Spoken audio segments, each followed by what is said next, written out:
Sesuatu yang ditutup-tutupi, nggak boleh dibuka, nggak boleh di-close terus, nggak boleh di-upload. Pertanda kalau sesuatu itu nggak beres. Sesuatu yang beres, benar, valid, maka sifatnya mesti harus dibuka. Dan penemunya kalau dibuka malah senang. Kalau ditutup mesti nggak beres. Apa sabda Nabi? Sabda Nabi tentang kebenaran. Ya, albirru matma'annat ilai nafsu. Yang namanya jujur benar, itu kalau hati itu tenang, pikiran tenang, diketahui orang lain bukan tenang. Jadi PKPNU nggak punya. Tapi saya tukang ngisi PKPNU. Lebih dari segala. Saya sertifikat MKNU nggak punya. Tapi saya tukang isi MKNU. Iya. Berarti lebih daripada sekedar sertifikat, Kiai. TV Al-Waha. Hot Inspiration. Assalamualaikum warahmatullahi wabarakatuh. Sedulur TV Al-Waha dimanapun Anda berada, dari kawasan Sejuk Beniwah Kerajaan Kecamatan Bojong Kabupaten Tegal, Jawa Tengah. Inilah channel TV Al-Waha Hot Inspiration. Masih tetap kembali bersama saya Bahril Ulum dalam segmen acara Sorotan Bahril, menyorot dengan hati, membahas dengan teliti.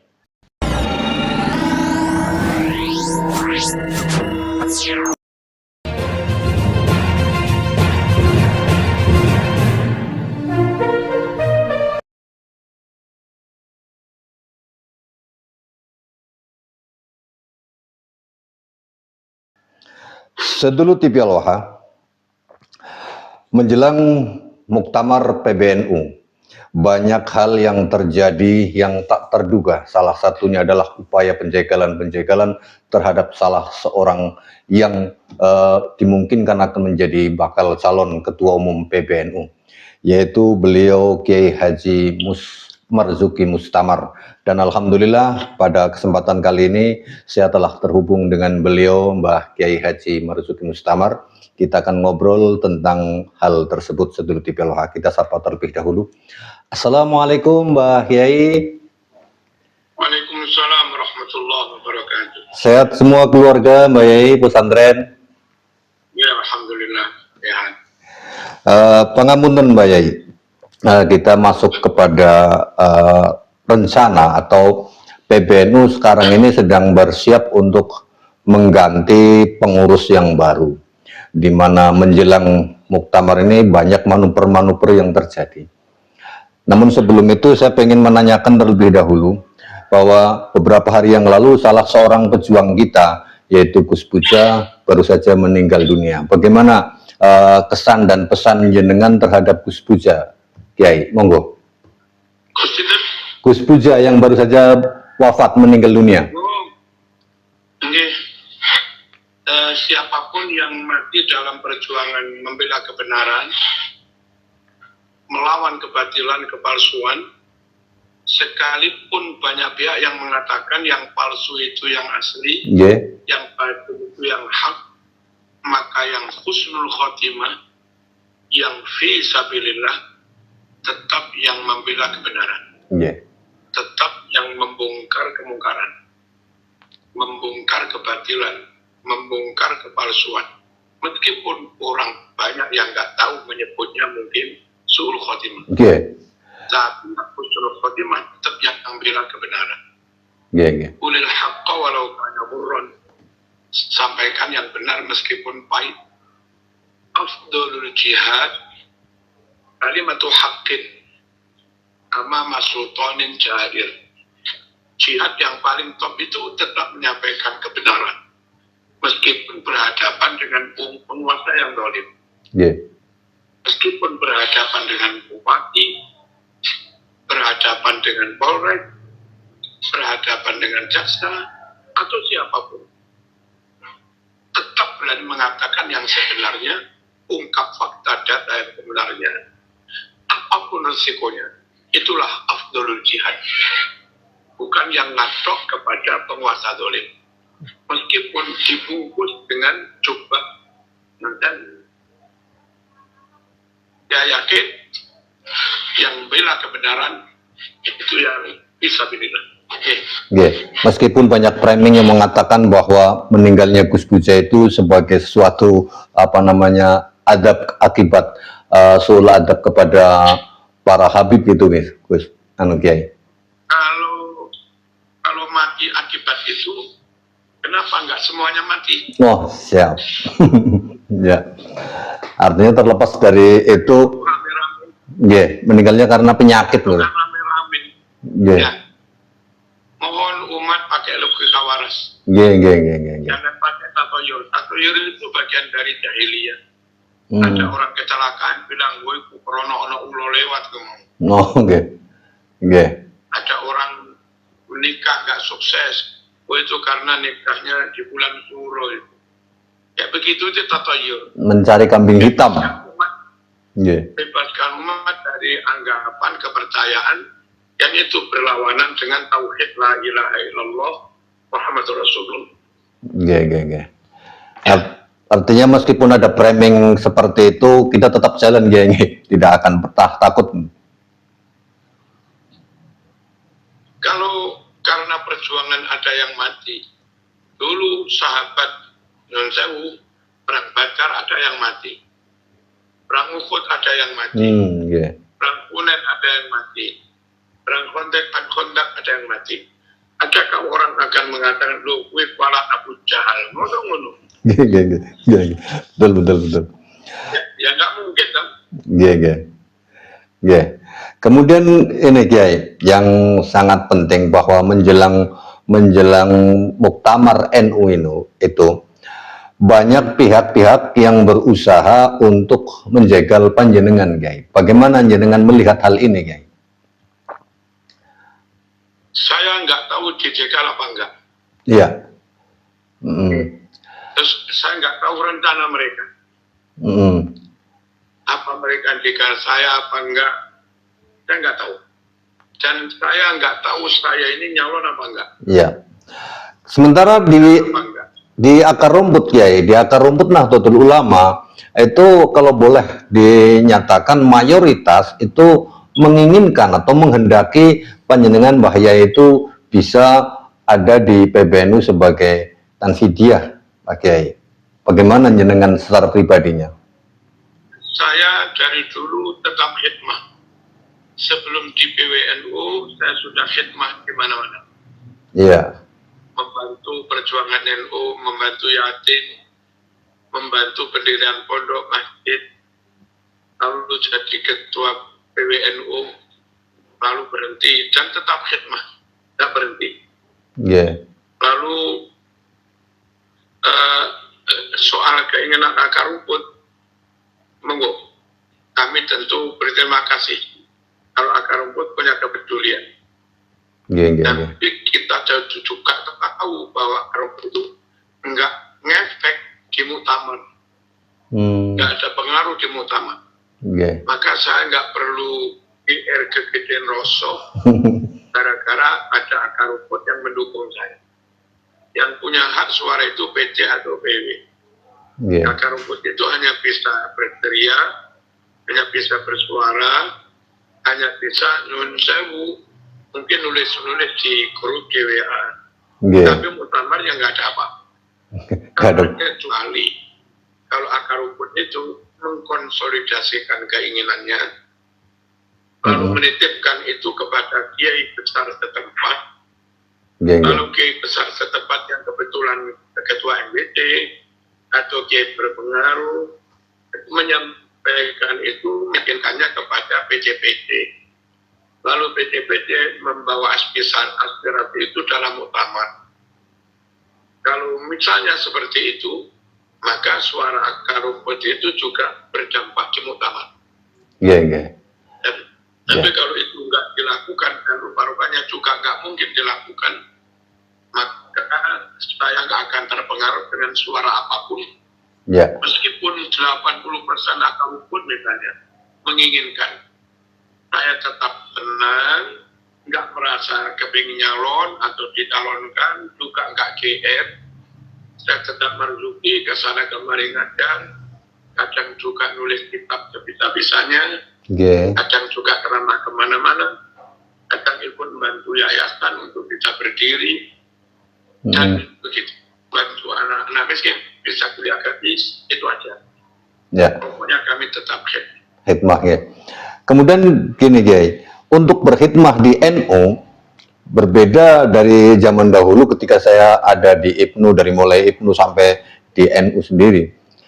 Itu kan tidak ada persyaratan khusus ya. Kalau sekarang kan ada persyaratan khusus yang namanya PKPNU Kiai.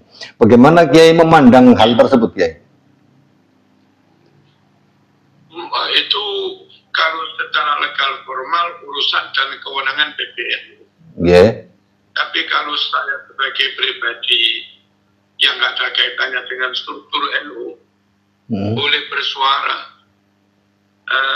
bahwa pengkaderan sertifikat itu alat untuk menyaring, men-screening orang yang kepingin jadi pengurus NU, supaya semua yang masuk dalam struktur NU itu orang jelas semua ke NU-nya, jelas karakternya, jelas jam terbangnya, jelas track recordnya, jelas moralitasnya, dan jelas keaktifan ketaatannya dalam beribadah ala Nahdlatul Ulama. Nah, orang yang akan masuk di kepengurusan itu ada orang dalam yang sudah jelas, ada orang luar yang belum jelas. Perlunya pengkaderisasi PKP, MK, AKN itu untuk menyaring orang luar yang belum jelas dan ingin jadi pengurus.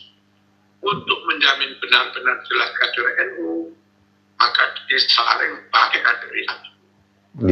Dan jangan malah dijadikan alat untuk membuang kader NU yang sudah di dalam, dibuang keluar hanya dengan alasan nggak punya sertifikat.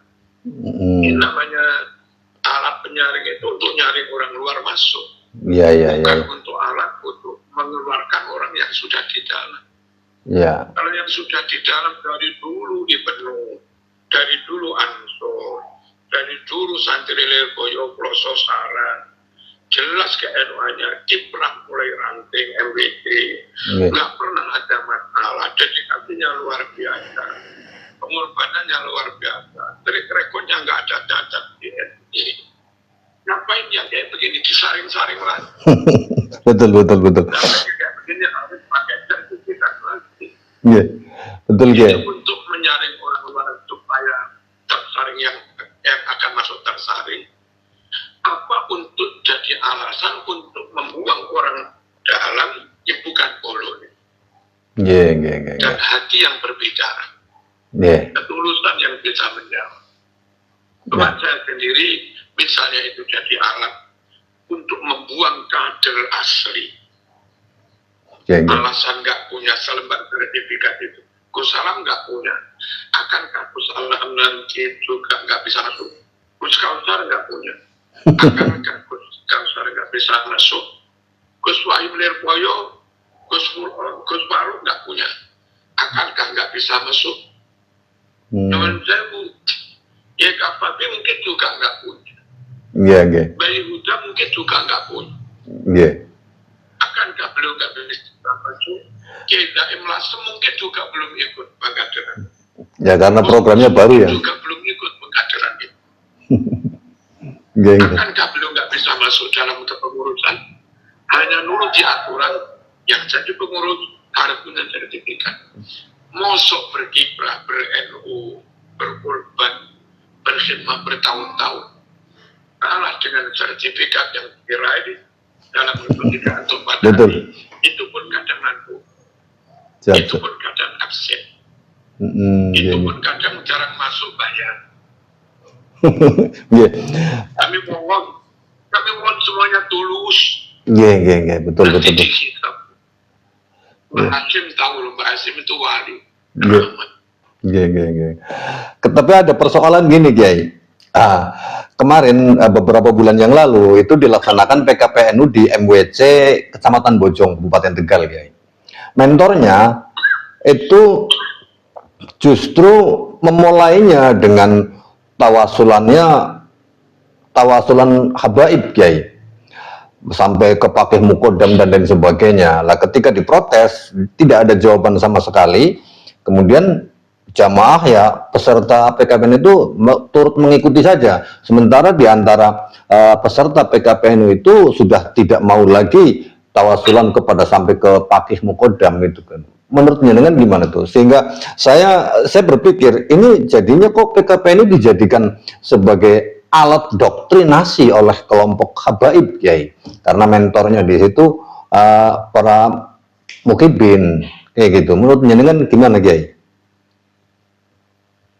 Saya balik bertanya, kalau sampean ada siapapun punya istri, sampean bekerja sekuat tenaga untuk melayani, menafkahi istri, duit jutaan kau berikan pada istri.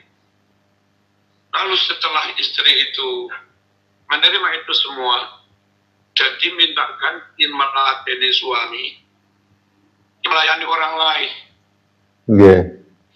Melihat istri kayak begitu itu kayak apa? Zaman ngaji kitab Ihya, tahu yang berkeringat mengarang Ihya itu Imam Ghazali. Lalu yang mengajar kamu Ihya itu Yai Marzuki Lirboyo, Yai Idris Lirboyo, Mbak Yaitin Ploso. Tapi ketika akan ngaji Ihya yang kau fatihai pakai muqaddam, bukan pengarangnya. Orang yang berjaga harusnya kau matur suwuni dengan berkirim fatihah, malah kau lupakan. Orang yang nggak berbuat apa-apa malah kau matur suwuni. Kau kirimi fatihah. Kira-kira orang yang kayak begitu itu kayak apa? Betul. Menurut saya. Sampai kemudian saya bikin podcast, Kiai. Orang beres apa nggak beres? Saya bikin podcast ketidaksetujuan PKPNU, karena PKPNU hari ini itu dikuasai oleh para kaum mukibinnya Baklawi gitu loh. Karena di situ mereka peserta malah protes kenapa ke Pak Alwi, ke Pakih Mukodam, itu saja nggak ada jawaban sama sekali. Dan pada saat PKPN itu dilaksanakan, itu semuanya dilarang untuk berfoto mendokumentasikan semua kegiatannya, Kiai. Sehingga akhirnya ini sih namanya doktrinasi terselubung, nggak boleh dipublikasikan kayak gitu. Akhirnya saya menyimpulkan bahwa sesuatu yang ditutup-tutupi, nggak boleh dibuka, nggak boleh di-up terus, nggak boleh di-upload. Pertanda kalau sesuatu itu nggak beres. Sesuatu yang beres, benar, valid, maka sifatnya mesti harus dibuka. Dan penemunya kalau dibuka malah senang.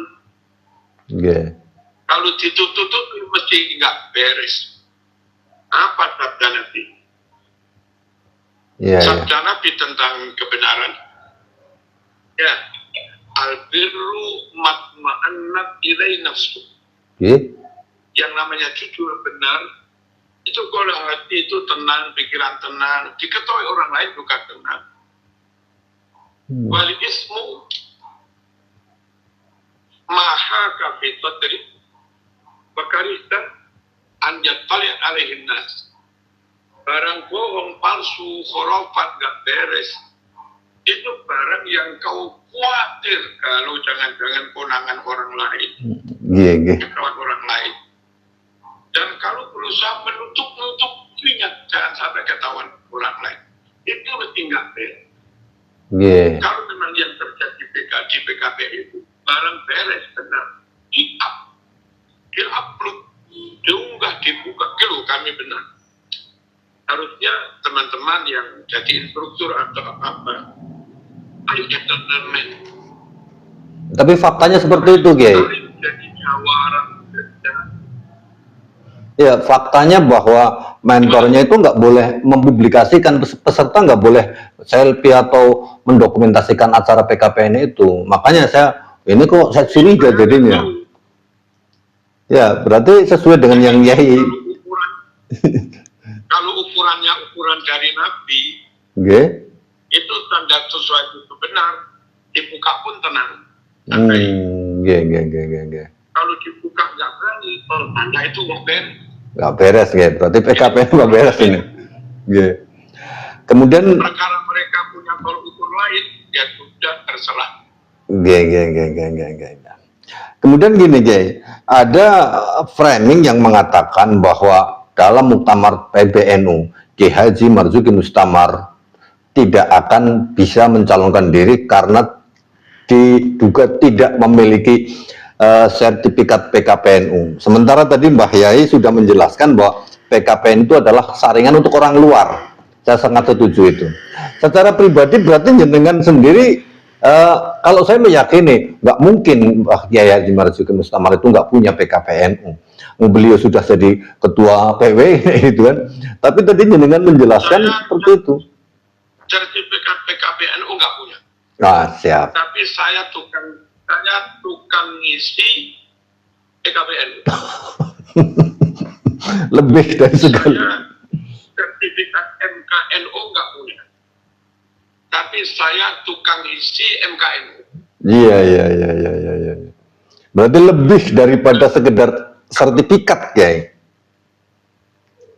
Ya. Dan ketika PBNU baru menyuruh kita ikut, saya ikut dan dinyatakan lulus. Tapi sampai sekarang sertifikat hasil belum diberikan. Tujuannya apa saya nggak ngerti. Kalau saya husnudon, mungkin panitia itu khawatir kalau diberikan hilang. Supaya nggak hilang, maka sampai sekarang nggak diberikan.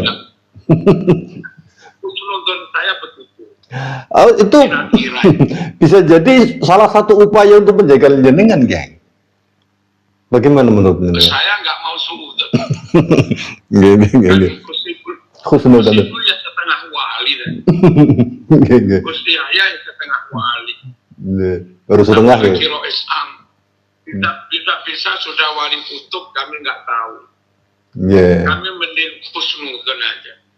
Mungkin yang pengurus PP-nya nggak tahu kalau itu belum diberikan. Yang tahu ya intern yang ngurusi MKNU itu. Dan andai tahu husnudon kayak mungkin sertifikat itu dijaga, diselamatkan biar tidak rusak. Sehingga kalau saya nanti mati, sertifikat itu diberikan masih utuh, anyar begitu. Ya. Saya ketawa sendiri, Kiai. Jawabannya bikin saya ketawa, Kiai. Jawabannya bikin saya. Satirnya bikin orang gedek gitu, Kiai. Kemudian gini, Kiai. Gus Yahya disinyalir masih ingin untuk menjabat kedua kalinya, Kiai. Bagaimana menurut pandangan jenengan? Sementara kemarin dalam podcast Gus Paris, beliau menyatakan nggak bisa itu Gus Yahya untuk kembali menjadi PBNU gitu. Gimana Gus? Analisa atau pandangan jenengan, sorotan jenengan terhadap Gus Yahya selaku ketua PBNU dan Rois Suriyahnya. Penilaiannya ketika mereka beliau itu ingin kembali menduduki jabatannya. Laki-laki kalau saya husnudon ya. Mungkin Gus Yahya merasa dirinya nggak salah. Benar-benar penerus Gus Dur. Dan sekarang belum selesai memperjuangkan titip misinya Gus Dur. Maka punya niat baik untuk nyalon lagi kalau jadi punya waktu 5 tahun untuk mewujudkan impiannya, meneruskan cita-cita Gus Dur. Nah, perkara Gus Faris mungkin dapat data dari pihak intelijen atau mana, Gus Yahya itu hubungannya dengan Israel begini loh. Gus Yahya itu tentang komitmen keuangannya begini loh. Gus Yahya itu terkait dengan dana haji begini loh. Kalau misalnya Gus merasa tahu tentang itu, lalu dia menentang keras karena merasa tahu, Ya monggo saja, saya nggak bisa melarang Gus Faris. Dan kami sebagai orang awam yang bukan siapa-siapa, juga bukan pengurus NU, ya kepada Gus Faris kami husnuzon.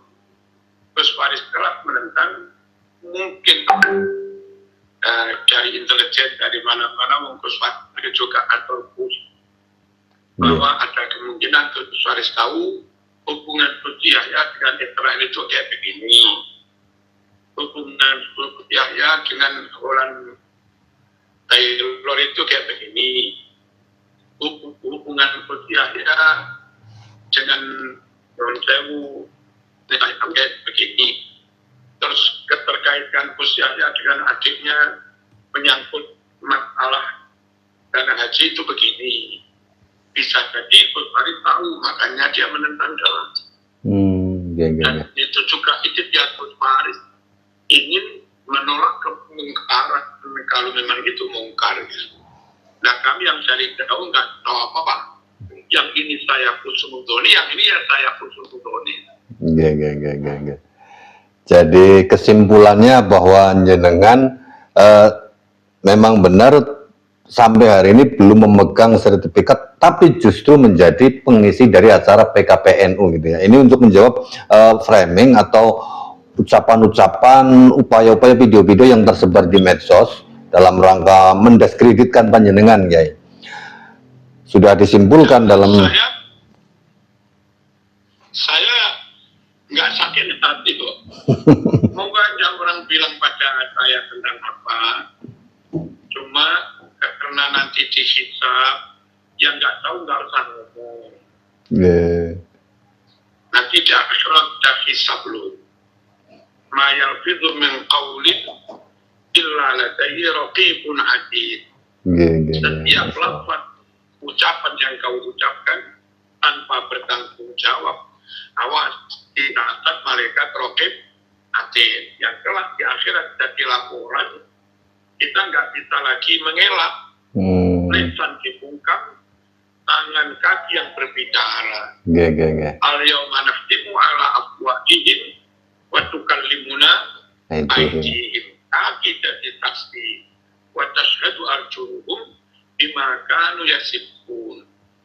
Siapapun yang ngomong tentang saya atau tentang siapapun, mohon kalau nggak benar-benar tahu, nggak usah ngomong. Besok dihisab. Saya sendiri, teman juga tahu, masyarakat tahu, dari dulu dibilang apapun saya kan nggak balik kan. Matur nuwun Kiai atas informasinya, dan untuk terakhir kalinya monggo jenengan bikin closing statement Kiai dalam podcast kali ini Kiai. Satu, mari kita jaga Islam. Mari kita jaga akidah. Jangan sampai ada juga banyak khurafat, cerita palsu, kita diam. Karena kita jadi muhibbin atau bukan muhibbin. Anda jadi muhibbin hak sampean. Tapi Anda mendiamkan kebatilan, kepalsuan, kebohongan, itu salah. Anda nggak jadi muhibbin, itu hak panjenengan. Tapi Anda membiarkan kebatilan, kemungkaran, itu salah. Ayo, terlepas sampai muhibbin atau tidak, kita lawan kebatilan, kita lawan kemungkaran, kita lawan upaya apapun untuk membuat cerita-cerita khurafat. Kita lawan apapun dan siapapun yang berusaha memalsukan sejarah Islam, sejarah ulama, makam ulama, sejarah nasional, sejarah kemerdekaan. Ayo bareng-bareng kita lawan. Gak peduli dia kebetulan siapa, gak peduli kebetulan dia klan apa, gak peduli kebetulan dia anaknya siapa. Pokok benar kita dukung meskipun keturunan Abu Jahal. Yang batil, yang khurafat kita lawan meskipun katanya keturunan. Dan mohon siapapun jangan sembarangan ngomong tanpa bukti. Yang meyakini mereka bukan keturunan Nabi, ngomonglah berdasar bukti yang meyakini mereka, sekali lagi, mereka keturunan Nabi, ngomonglah dengan bukti yang meyakini mereka, ngomonglah dengan bukti. Ngomong saja, baik yang pro maupun yang muhibbin, yang pro atau muhibbin, atau yang menurut saya mukhalif, melawan, menentang, bukan muhibbin. Semuanya kalau ngomongnya ngawur, dihisab Gusti Allah. Nggak boleh. Dan alangkah lebih baik kalau negara memfasilitasi, kumpul, dibahas satu persatu.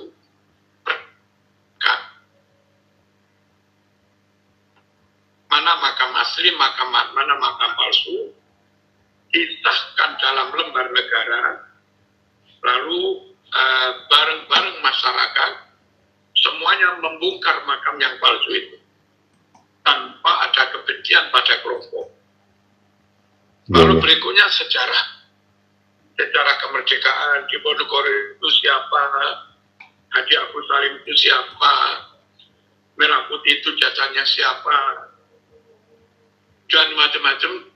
Ayo negara memanggil semua duduk bareng, clear, berdasar fakta, berdasar data yang mungkin disimpan di legend di mana-mana, lalu di lembar negara diputuskan Diponegoro yang benar namanya ini, Agus Salim yang benar namanya ini, terkait Merah Putih ini yang mengusulkan kapan proklamasi ini, bukan ini, ditandatangani oleh pihak-pihak yang terkait, termasuk kelompok ini, kelompok ini.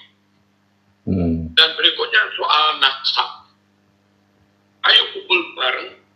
Kalau memang ia berdasar bukti dan fatwa, mereka keturunan Nabi, tetapkan sebagai keturunan Nabi. Tapi berdasar bukti dan fakta. Kalau bukan keturunan Nabi, karena nggak ada bukti dan fakta, hanya membual, ya nyatakan mereka bukan keturunan Nabi karena nggak ada fakta, nggak ada bukti. Itu kepingin sekali duduk bareng begini, dan setelah itu sudah berakhir. Setuju. Mereka kita terima kalau mereka tobat. Mereka kita terima kalau mereka karena nggak ada bukti menyatakan kami bangsa Indonesia, kami NKRI. Entah kami nasab siapa, kami sendiri nggak tahu. Dan sudah setelah seperti itu nggak usah arogan mengandalkan nasabnya, merasa di atas yang lain, di atas NKRI pribumi pada umumnya aja. Kalau mereka begitu, tentu sesama anak bangsa berdiri sama tinggi, duduk sama rendah, berat sama dipikul, ringan sama ditindih. Ayo bareng-bareng.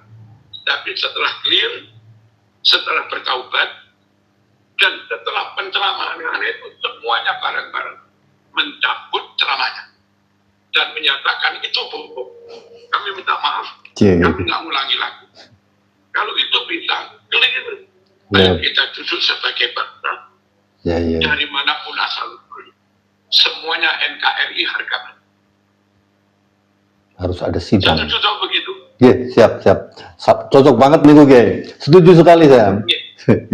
Matur nuwun Gey atas waktunya. Ini sangat luar biasa sekali apa yang jenengan sampaikan barusan dari awal sampai akhir.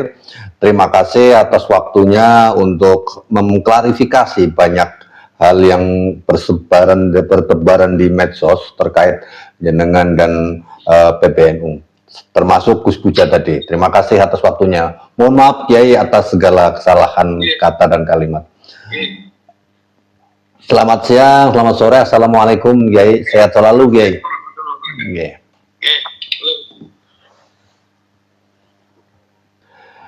Demikian tadi sedulur TV Al-Waha, obrolan saya dengan Mbah Kiai Haji Marzuki Mustamar, di mana beliau memberikan wejangan terhadap meninggalnya Gus Puja tidak perlu dikait-kaitan dengan adanya dia atau Gus Puja itu gara-gara merusak makam Habib terus mati gitu. Itu kan framingnya si para mukibin itu. Dan kemudian yang lebih penting di sini saya sampaikan, adanya upaya-upaya penjagalan terhadap Mbah Kiai Haji Marzuki Mustamar ketika nanti akan dilaksanakan Muktamar NU yang katanya tidak akan bisa masuk ke dalam pemilihan ketua umum PBNU karena tidak punya legalitas bernama sertifikat PKPNU.